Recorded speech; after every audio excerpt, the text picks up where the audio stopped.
আমি রাঙা চ্যাটার্জি ম্যাডাম। ইউরোপীয় ইউনিয়নের গঠন, উদ্দেশ্য, ক্ষমতা, এর প্রধান অঙ্গগুলি, কার্যাবলী, এই নিয়ে আমরা আজকে আলোচনা করব। ইউরোপীয় ইউনিয়নের গঠন। ইউরোপীয় ইউনিয়ন বা ইইউ গঠিত হয়েছিল 1993 সালের 1 নভেম্বর।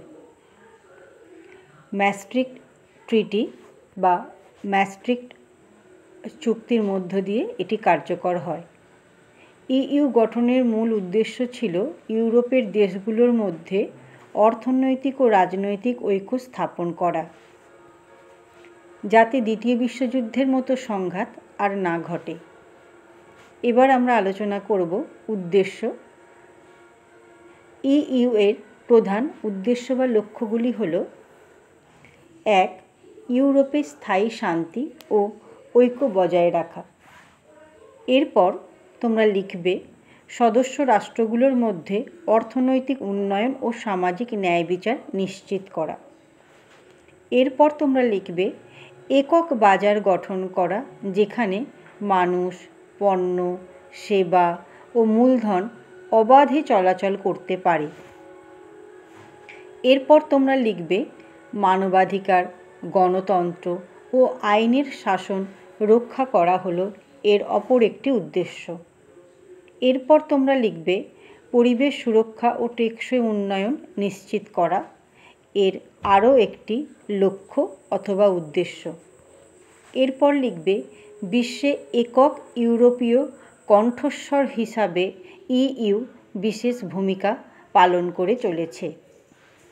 এর পরের পয়েন্ট হবে ক্ষমতা।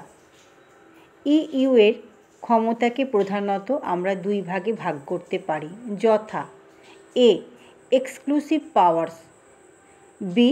Shared powers. এবার তোমরা পয়েন্ট করবে এ. Exclusive powers. শুধুমাত্র ইইউ নিজেই সিদ্ধান্ত নিতে পারে, যেমন বাণিজ্য নীতি, শুল্ক নীতি, প্রতিযোগিতা আইন ইত্যাদি। এবার পয়েন্ট করবে B. Shared powers, SHARED, shared powers. EU ও সদস্য রাষ্ট্র উভয়েই এই ব্যাপারে সিদ্ধান্ত নিতে পারে, যেমন কৃষি, পরিবেশ, ভোক্তা সুরক্ষা ইত্যাদি। এবার এর প্রধান অঙ্গগুলো নিয়ে আলোচনা করব। পয়েন্ট: প্রধান অঙ্গ। এর প্রধান অঙ্গগুলি হল: 1. European parliament, 2. European commission, 3. Council of the European union, 4. European council, 5. European court of justice, 6. European central bank. এবার এর কার্যাবলী নিয়ে আলোচনা করব।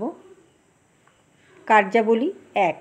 অর্থনৈতিক ঐক্য প্রতিষ্ঠা করা ও মুদ্রানীতি সমন্বয় করা। 2.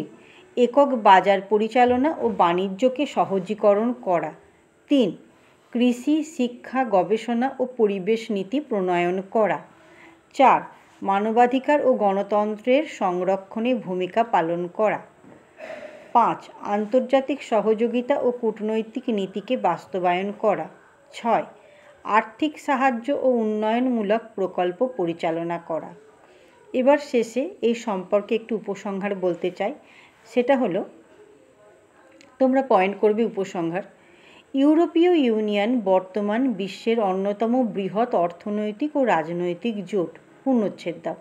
এর মাধ্যমে ইউরোপে শান্তি, গণতন্ত্র, মানবাধিকার ও অর্থনৈতিক সমতা অনেকাংশে বজায় রাখা সম্ভব হয়েছে।